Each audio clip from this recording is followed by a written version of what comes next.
les familles ne seraient pas indemnes de ces chocs et de ces traumas, de violences et de pertes subites de personnes.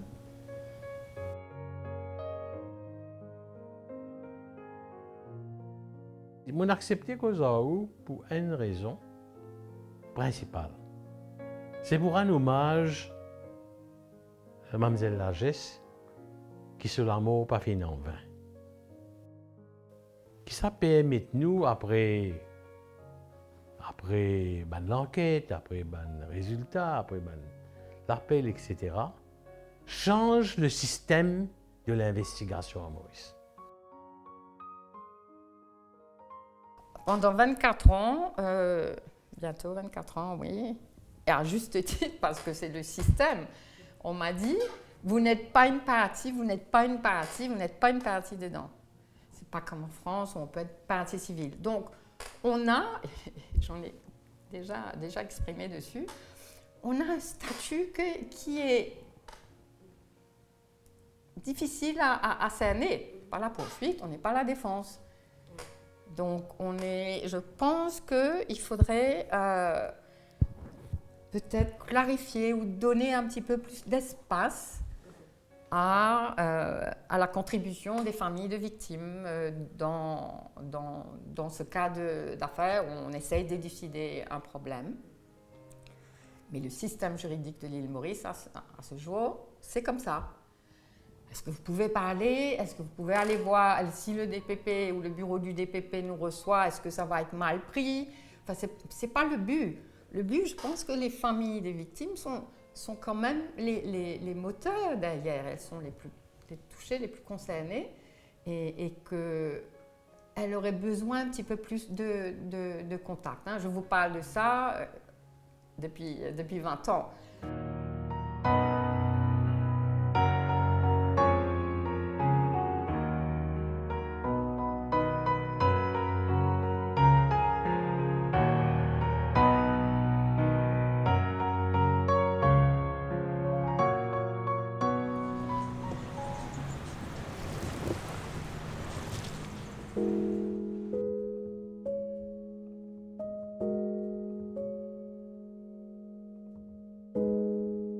Vanessa Lagesse n'est pas qu'un nom dans un dossier criminel poussiéreux.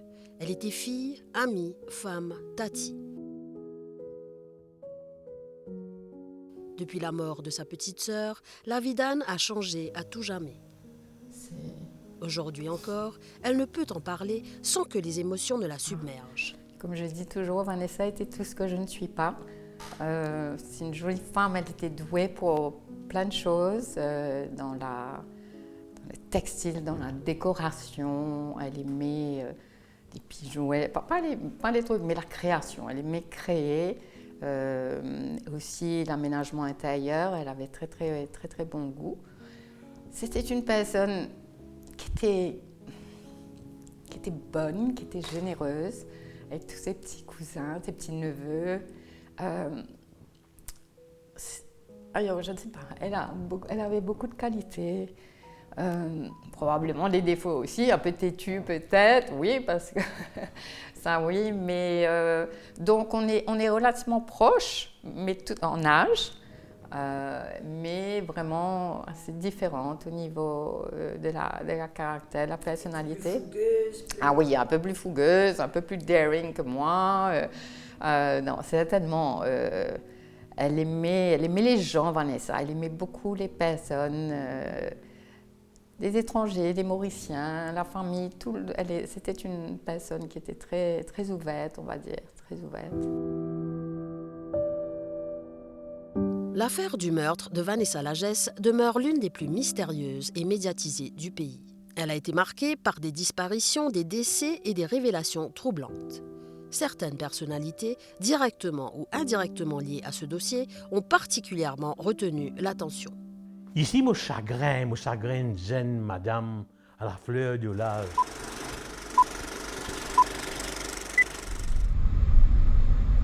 « 10 mars 2001. Dans un bungalow à Grand-B, les flammes d'une bougie allumée dansent sur une table dans le salon. Le canapé a été déplacé. Une lampe a été renversée. Quelqu'un a laissé le robinet ouvert. Le corps sans vie de Vanessa Lagès, styliste de 35 ans, est découvert inerte dans sa baignoire. L'horreur. L'horreur. C'est l'horreur. Et je vous dis, Andrew, tous les crimes qui se passent, que je lis dans les journaux, je me mets à la place, excusez-moi, des familles qui passent par ce traumatisme. Vous ne pouvez pas imaginer qu'une chose comme ça puisse arriver dans votre vie de tous les jours. Qui aurait dit? Jamais j'aurais pensé qu'une chose comme ça aurait pu nous arriver. Donc on est vraiment, vraiment choqués. Ça prend du temps pour digérer. Et donc, je me rappelle même du jour où tout ça s'est passé. On est un peu à gare. Forcément, il y avait la famille, des gens nos proches qui étaient à côté de nous. Mais on ne sait pas trop quoi faire. Les policiers sont là. C'est ce truc jaune là, tu sais, de périmètre. Écoute, moi, j'ai trouvé ça, parce que c'est, je ne sais pas, comme une expression en français qui dit le ciel te tombe sur la tête, parce qu'on ne peut pas s'imaginer que ça puisse arriver. Un accident, un arrêt cardiaque, un truc, c'est toujours douloureux, mais ça a une explication. Hein? Là, la mode Vanessa, elle est juste impensable, quoi.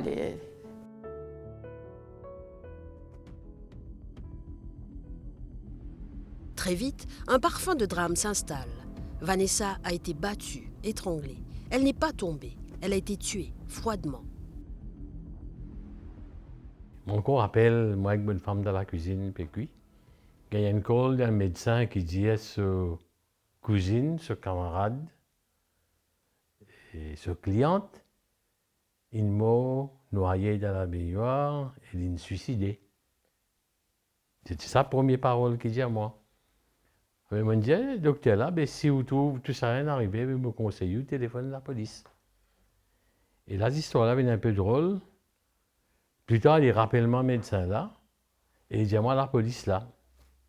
C'est cause que l'officier le plus senior sur les lieux, et c'était un bouc garde-côte. Là, je suis local. Je regarde le docteur là, il y a quelqu'un qui m'a noyé là, mais il n'a pas appelé le garde-côte. Qui docteur ça, docteur Boulin? On a dit le mot. C'était en fait le docteur ménager, qui tient un ami de la famille, camarade de la famille. Moi, je préfère téléphoner la police moi-même. Moi, je téléphone le surintendant de Homicide Squad. Et surintendant Passat, Clifford, vous avez dit qu'il y a un mot dans une famille un peu haut de gamme à Grand B. Moi, je l'ai dit et je n'ai pas de honte à le dire, nous, sa proche famille, c'est-à-dire ma sœur et nos deux maris, nous trouvions que elle avait maigri, elle était comme secrète, elle était comme... Je ne pense pas que ma mémoire ou que c'est quelque chose que nous avons tous les quatre ressenti quelques jours avant sa mort. Et même ma petite sœur a essayé de la voir pour essayer de voir comment on aurait pu l'aider ou qu'est-ce qui l'a tracassé quelque part. Ma mère aussi, aujourd'hui décédée, mais elle m'avait dit qu'elle l'avait trouvé un peu on edge. Mais bon, je ne peux pas vous dire, mais je ne la trouvais pas dans son assiette. Nous arrivons dans le campement de Vanessa Lagès avant que la police vienne. C'est important de vous dire ça parce que bien souvent, quand on va en cours, on a beaucoup d'affaires qui ne pas poser de questions. Avant que la police vienne, il y a un seul jeune policier depuis la station pour faire sentry. Et le docteur est là. Et nous rentrons dans la case, me guetter et me dire, le docteur là me dit, il y a un suicide là-dedans. Et le meurtre. Qui ont trouvé justement quand Et on j'ai là-bas? dit, non, c'est qu'ils m'ont trouvé une école de baignoire enveloppée d'un drap, ou une carpette, et de l'eau qui est dans la baignoire là, paraît qu'il canine largué, ou bien il serait beau de l'eau, que sur la face là, c'était une petite bonne chose, une espèce de déchet coton. Et l'eau là, il est enveloppé là-dedans, tout d'un école blessé. On rentre dans l'autre la chambre, tout une trace qui traînait. On lui a dit, ben, excuse-moi, une tuile là-bas, une traîne, une enveloppe, une tête de baignoire. Le docteur a parlé quoi, moi? On lui a dit, là, non, non, non, on changeait tout le monde, et tiens, des gens qui approché un peu la famille, ils m'ont mis tout le monde dehors. Et ils me demandent l'arrivée des chiens policiers. Et vous voyez, moi, c'est ironique, même dans un cas de crime, parce que, disons, moi, un peu puriste, l'autre a fait qu'il fait, il dit, amène-moi à la police, c'est pas qu'on va faire bien ici à la police. Toute la famille, allez, moi, une venue, ici à la police, une venue, elle fait des tours. Pas de grand-chose. Et là, on attend l'arrivée de Scene of Crime Officers. Quand tout le monde finit de traîner partout, on a débarqué, commence à mettre une petite plaque métal, l'eau qui ou pour masser ou pas pour déranger le Dieu, etc. Et on est avec une longue carrière, malgré ça à l'époque-là, 23, 24 ans de cela, mais j'ai quand même assez expériencé. Et beaucoup de ça, protocole, pour ne pas dire zest, qui fait à l'ONSN, d'y partir à point. Et là, on était là, finalement, on me dit, bon, pour vous bien arrêter à l'école là, et vous faire l'autopsie ce soir. Là, on a un problème, parce que quelqu'un de la famille, qui fait les autres soir. Je vais me faire aller pour le plus vite, c'est mieux, parce que je ne vais pas vous payer un indice, un élément. Tout passe par la police. Je ne vais pas, moi, arriver en disant bah, peut-être ça, tel truc s'est passé tel jour. On a été soumis forcément, et c'est tout à fait normal, au début de l'enquête à des interrogatoires avec la première équipe qui est très, très correcte, hein, on va dire, au début de l'enquête. Et puis, après, c'est parti dans tous les sens. Dans cette affaire, les zones d'ombre sont denses. La belle Vanessa a rencontré cette bête terrible qu'est la mort violente. Très tôt, les soupçons s'orientent vers un homme d'affaires connu, Bernard Maigreau. Lors de son premier interrogatoire, Maigreau nie tout. Il affirme ne pas avoir eu de liaison avec Vanessa. Il se rétracte quelques heures plus tard.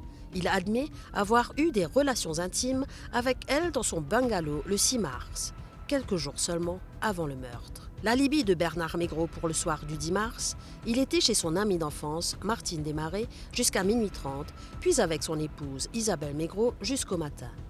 Mais cette dernière n'a jamais témoigné au procès. Sa déclaration faite en 2008 n'a jamais été soumise à un contre-interrogatoire, n'a pas été vue et entendue par le jury comme l'a prévenu le juge en première instance. Or, la Cour d'appel critiquera la façon dont cet avertissement a été donné au jury, mais sans communiquer plus de détails sur la forme. L'ADN de Bernard Maigreau a été retrouvé sur les draps de la victime. Mais des laboratoires scientifiques, français notamment, n'ont pu dater précisément le dépôt de cet ADN. Et la femme de ménage ne se souvenait pas si elle avait lavé les draps entre le 6 et le 10 mars. Une lessive, un oubli, un doute raisonnable, suffisant pour défaire tout un dossier d'accusation.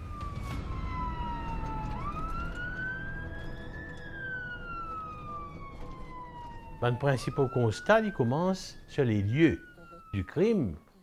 Là, constat là, c'est plus intéressant. Intéressant dans le sens qui, disant qu'il fouettait quand il crase sur la tête écrasée bien chose, il fouette en bas loin de l'armoire. En bas. Puis il dit ça fouetter là-haut. Il a dit ça, low floor, il a de la chambre.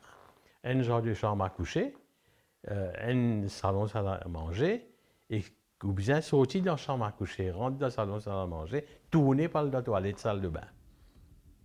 Et à ce temps, on peut guetter, on trouve un écho, on trouve une trace qui traîne l'écho là, de la chambre à coucher, il ne passe pas au salon là, on m'a dit, on dit encore, casse-contour, rentre de l'autre côté, après mettre de la baignoire.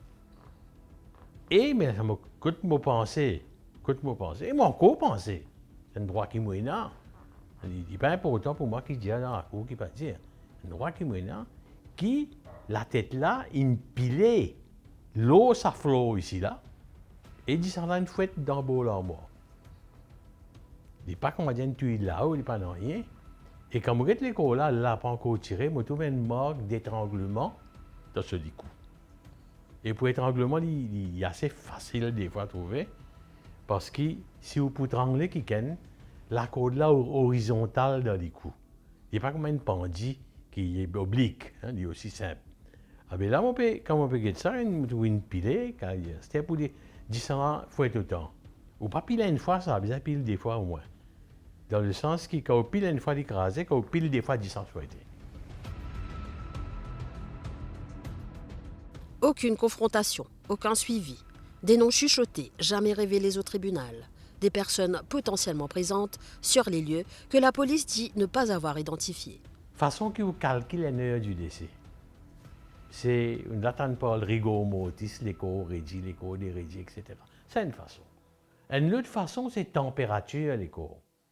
Température, il baisse à un certain taux. Je ne vais pas faire une grosse médecine légale, mais nous tout connaissons. Température là, il baisse pour venir atteindre température ambiante, température à chambre. Quand vous avez une température de l'écho, vous prenez en relation avec la température ambiante, ou vous connaissez depuis en assumant qu'il y a des 17 et 37 degrés centigrades, quand il commence à baisser, il peut arriver ça au cas calculé. Mais ici, vous n'avez pas de l'écho comme ça.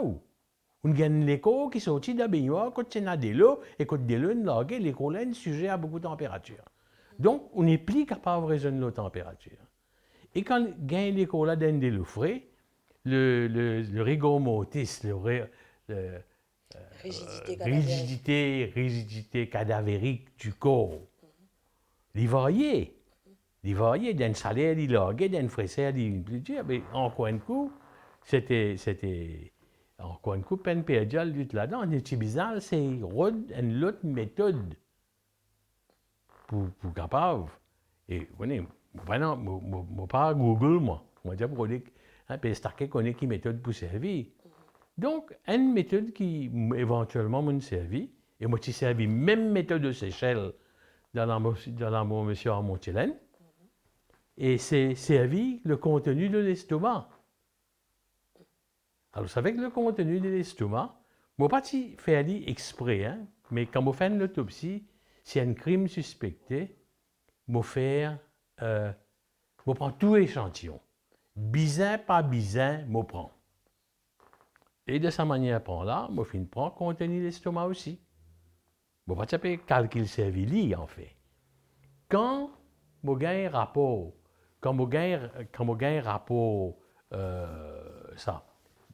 du laboratoire,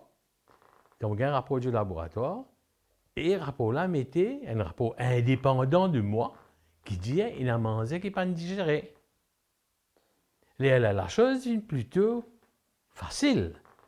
Manger pas digéré, la police fait l'enquête, dit quand tu as mangé, quand tu manges, tu as information qui tu as mangé qu'il est.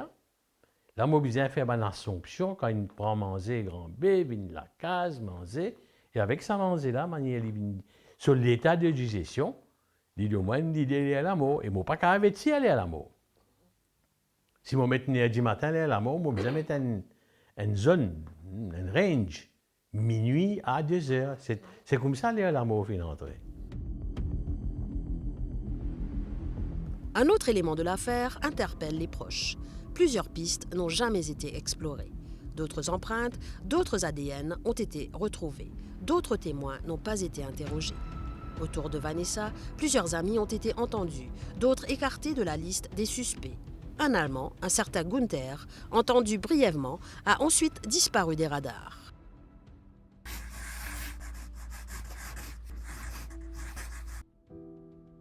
Le cadavre de Dominique Julien a été retrouvé le 18 avril 2013 à Bain-des-Dames. Le corps a été transporté à l'hôpital Jitu à Port-Louis où une autopsie a été pratiquée afin de déterminer les causes de sa mort. Dominique Julien, fiché à la police, condamné par le passé pour escroquerie, a allégué à un certain moment que Bernard Maigreau avait voulu l'engager comme tueur à gages en vue de se débarrasser de Vanessa Lagesse. Julien avait assuré dans un premier temps qu'il avait refusé le contrat et affirme que c'est Bernard Maigreau lui-même qui est passé à l'acte. Il s'était ensuite rétracté en déclarant qu'il avait inventé toute cette histoire dans le but d'extorquer de l'argent à Bernard Maigreau.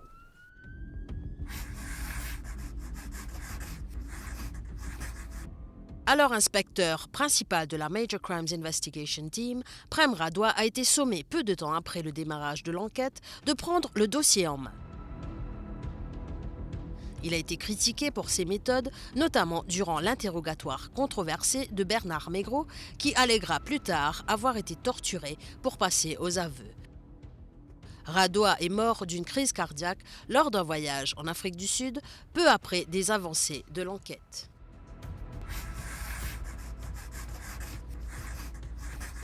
Ressortissante autrichienne et amie intime de Vanessa Lagesse, Elisabeth Enesch a dîné avec elle le 9 mars 2001, peu avant sa mort. Enesch travaillait alors chez Tex Services, une entreprise dirigée par Bernard Maigreau. Elle a été interrogée plusieurs fois par les enquêteurs en tant que témoin. 2 mois après le crime, elle a quitté le pays discrètement pour retourner en Autriche. Âgée de 43 ans, elle vivait à Cap-Malheureux avec un homme répondant au nom de Vikram Goudaï.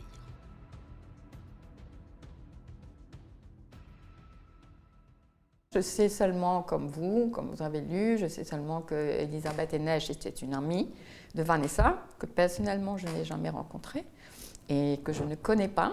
Je ne connais pas Elisabeth Enesch, je connaissais d'autres amis à l'époque, mais et puis son travail, ses collègues de bureau. Je me rappelle, on suivait un cours ensemble de Finance for Non-Finance, l'association des femmes entrepreneurs à l'époque, et on était un petit peu ensemble. Donc ça, je l'ai côtoyé dans le cadre de cette petite formation. Ça fait des années, mais elle n'habitait plus à côté de chez moi et Vanessa avait une vie quand même remplie. Elle faisait de l'équitation, elle avait son travail, elle avait ses collections à préparer. Enfin, c'était hectique.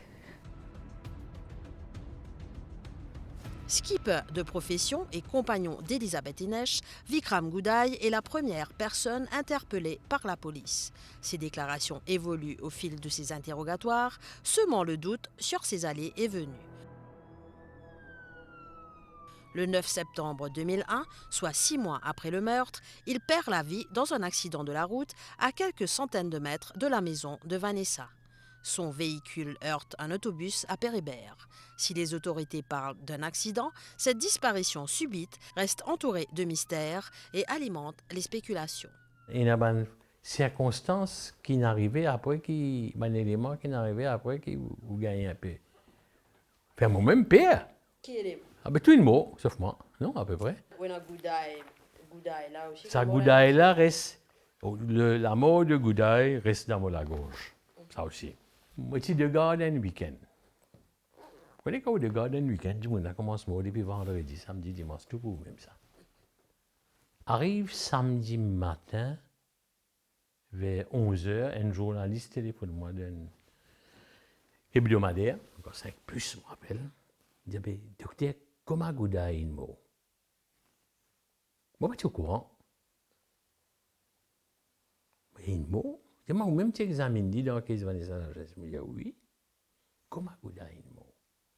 Mais moi, je ne connais pas faire l'autopsie, moi, je ne connais pas. Je le de l'école Goudaï, parce que s'il est mort dans la nuit de vendredi, il est bizarre, moi. Goudaï finit brûlé, tout.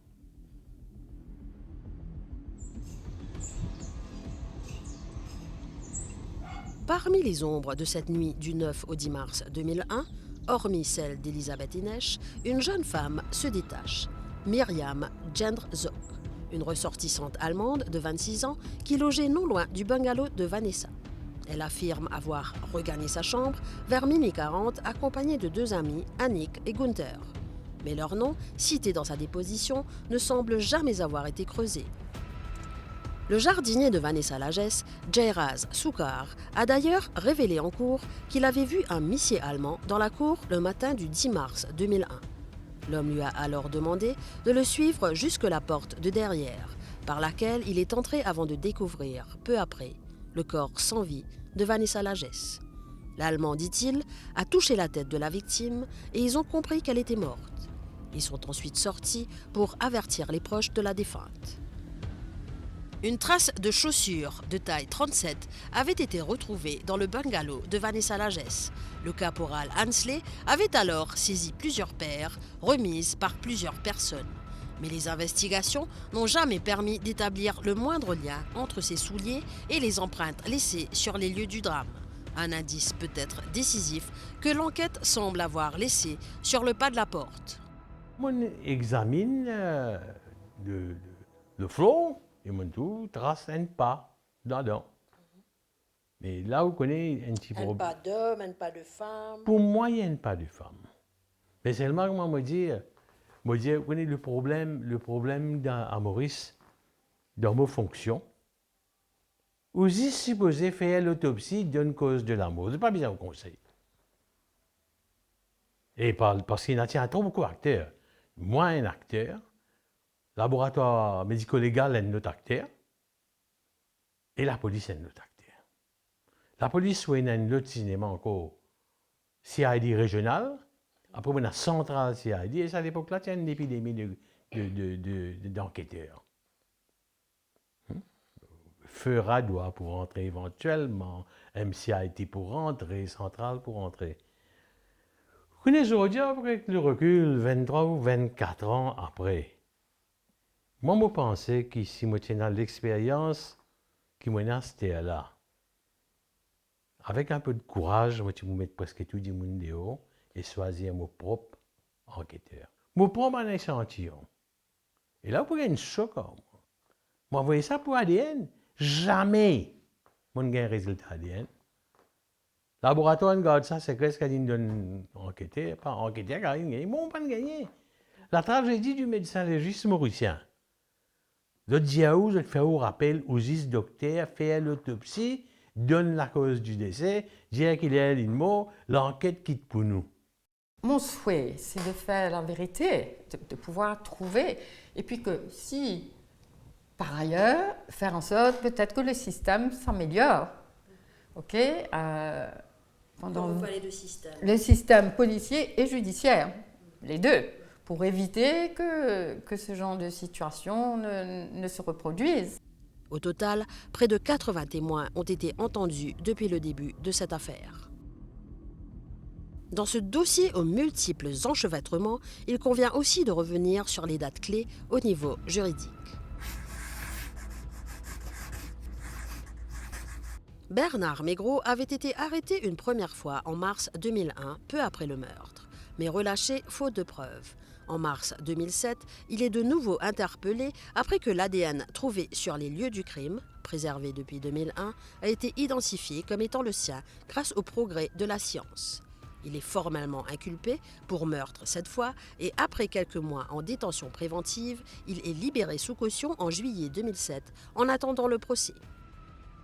Ensuite, pendant de longues années, le procès n'est pas pris sur le fond.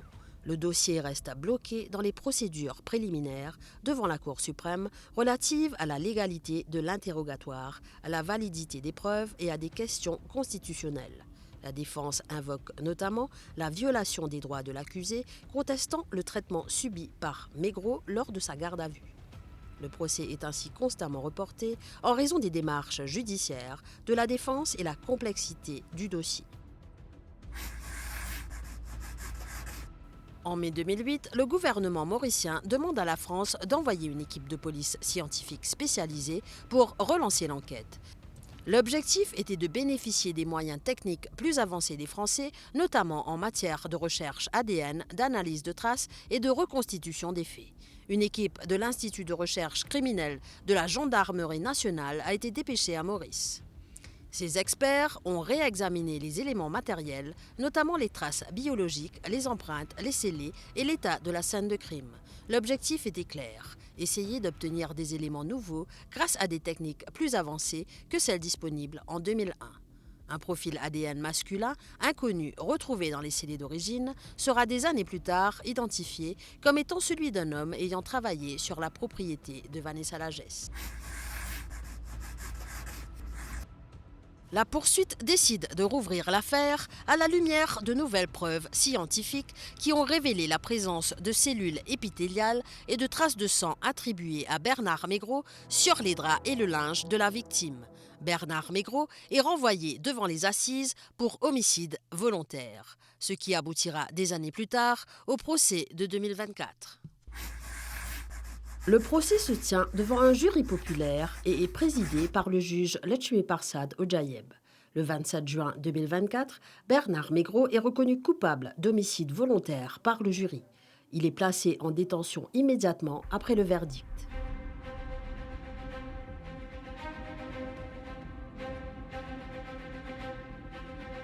Le 27 mai 2025, Bernard Maigreau est acquitté. Je suis un catholique. Et ce matin, quand j'ai lu la Bible disait ça. Je vous enverrai l'esprit de la vérité. Bernard Maigreau est resté en liberté conditionnelle jusqu'à son acquittement le 27 mai 2025 par la Cour d'appel de la Cour suprême, le Full Bench, qui a annulé sa condamnation à 15 ans de prison pour insuffisance de directives judiciaires concernant l'alibi et l'ADN. La Cour suprême annule le verdict de culpabilité, évoquant plusieurs vices de procédure. Le jury n'a pas été correctement instruit sur la manière d'évaluer les alibis de l'accusé, ni sur l'impact des mensonges dans ses dépositions successives. Ce que j'ai entendu dire dans le jugement, il pense que les juges de la première instance ont donné des instructions qui sont erronées au jury. Et donc les verdicts ne sont pas corrects. En droit britannique, il est d'usage que le juge donne ce que l'on appelle une locus direction, une directive précise expliquant que le fait qu'un accusé mente ne signifie pas forcément qu'il est coupable. Ce mensonge doit être clairement établi, pertinent et inexplicable autrement que par un aveu de culpabilité. Dans le cas de Maigreau, la Cour estime que le jury n'a pas été encadré sur ce point crucial.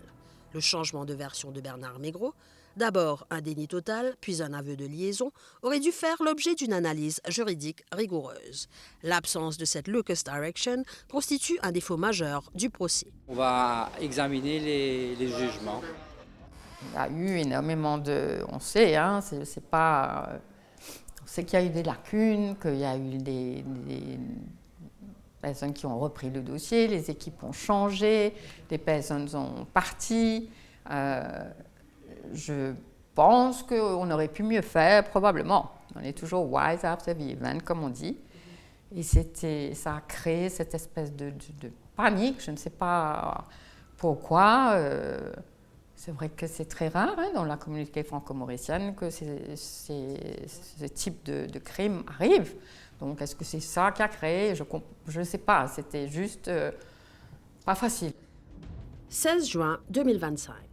L'actuel directeur des poursuites publiques, maître Rachid Amin, annonce lui qu'il n'ira pas en appel devant le Privy Council. Il ne fera pas appel de la décision de la Cour suprême qui a annulé la condamnation de Bernard Maigreau à 15 ans de prison datée de mai 2025. Raison principale avancée, le seuil légal requis n'étant pas atteint, l'annulation reposait sur des vices de procédure, notamment des insuffisances graves dans les directives données au jury. Un avis juridique indépendant issu d'un cabinet britannique confirme que les chances de succès devant le Privy Council sont très faibles. Le DPP rappelle qu'il doit se fonder sur le droit, pas sur l'émotion publique, malgré les réactions de la population. Maître Rachid Amin a rencontré personnellement les proches de Vanessa Lagesse pour leur expliquer sa position. Mais, cependant, Maître Rachid Amin invite le commissaire de police à rouvrir l'enquête avec possibilité de faire appel à une expertise étrangère et s'engage à soutenir activement toute nouvelle investigation. Pas Bernard Maigreau, c'est le fait de l'acquittement, qu'une décision d'un jury de cette personne soit renversée par les juges de la Cour d'appel, 3 personnes, ça pose question. C'est quand même, je ne suis pas une pro du système judiciaire, mais ça nous a un peu surpris. Je crois que tout le monde un peu aussi. Mais c'est la décision et nous devons maintenant voir devant. À mon avis, il est indispensable que le système soit changé dans la mesure où la police, qui garde son indépendance dans ses investigations, qui elle veut interroger, etc., la police puisse travailler de concert avec l'autorité judiciaire, on dirait le bureau des poursuites, et ainsi vérifier qu'il n'y ait pas de loopholes ou de problèmes ou de façons de procéder qui ne vont pas passer à un niveau supérieur en cours. Le judiciaire a parlé, mais a-t-il tout dit? À Grand-B, dans un bungalow silencieux, l'ombre de Vanessa Lagesse reste suspendue. Elle vit toujours dans le cœur de ceux et celles qui l'ont aimée et qui gardent espoir.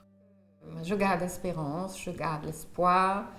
Je fais un appel au Premier ministre, au ministre de l'Intérieur pour pouvoir solliciter. Et vraiment, je pense qu'on a besoin d'aide extérieure, mais je suis aussi dans la réalité. Je vois bien qu'il y a 24 ans qui ont passé, que beaucoup de personnes aussi, comme je vous ai dit, sont décédées dans cette affaire. Donc, mais je sens une volonté quand même de pouvoir... c'est une occasion aussi pour moi de vraiment pouvoir remercier tous les gens qui nous ont accompagnés. D'abord mon mari, mes filles, mes enfants, puis les hommes de loi, parce que vous devez avoir des hommes de loi. Je pense à Feu Robert Annie, avec Duval et maintenant Madame Devaux, Angélique Devaux et William qui nous accompagnent dans ce chemin. Donc c'est toujours important d'être bien accompagné et pour essayer de comprendre les méandres de la justice. Le temps fait son œuvre et ne fait pas son œuvre aussi. Enfin, il y a toujours quelque chose. Le challenge aussi, c'est comment ces traumas ne se transmettent pas dans nos générations. Je viens d'avoir une petite fille et tout, et quand je la regarde, je me dis, mais il faudra lui dire, pas lui dire. C'est ça aussi qu'il faut... on me dit toujours, mais écoute, enfin, certaines personnes me disent, mais vous avez tout essayé, vous avez essayé comme vous pouviez, avec les aléas et les choses. C'est peut-être un peu vrai quelque part, mais le résultat est toujours pas là. Et donc il faut peut-être faire confiance et voir si il y a effectivement des pistes qui n'ont peut-être pas été exploitées et voir s'il y a d'autres chemins, on va dire, à fouiller, à chercher. Je dis toujours ça, j'avais déjà dit, papa est mort dans un accident d'avion, ça a été très brutal, mais on a compris, on a vu, on sait. Mais la mort de Vanessa,